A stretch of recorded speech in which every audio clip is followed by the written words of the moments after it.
আজকে আমরা শিখবো যে টেস্টার কিভাবে ধরতে হয়। আমরা ইলেকট্রিক্যাল কাজ করার সময় অনেকভাবে টেস্টার ধরে থাকি।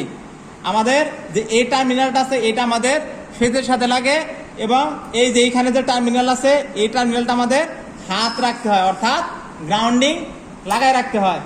যখন আমরা এরকম ভাবে ধরি তখন আমাদের এখানে বাতিটা জ্বলে ওঠে, তার মানে আমাদের ফেজ ইন্ডিকেট হয়ে গেল। এখন টেস্টারটা ধরবো কখন, যাতে এইভাবে স্পষ্টভাবে দেখা যায়। যদি অন্ধকার থাকে তাহলে আমরা এরকম ভাবে হাতটাকে এরকম একটা অন্ধকার করে ধরবো, আর যদি খোলা জায়গা থাকে তাহলে মানে একটু অন্ধকার জায়গা থাকে তাহলে আমরা এইভাবে ধরবো।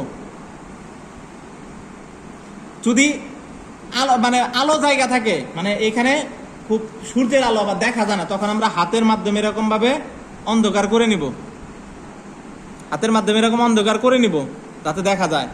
আর যদি মানে একটু অন্ধকার জায়গায় থাকে বা আলোটা যেখানে দেখা যাবে সেখানে আমরা টেস্টারটা এরকম ভাবে স্পষ্টভাবে ধরবো, স্পষ্টভাবে টেস্টার ধরবো।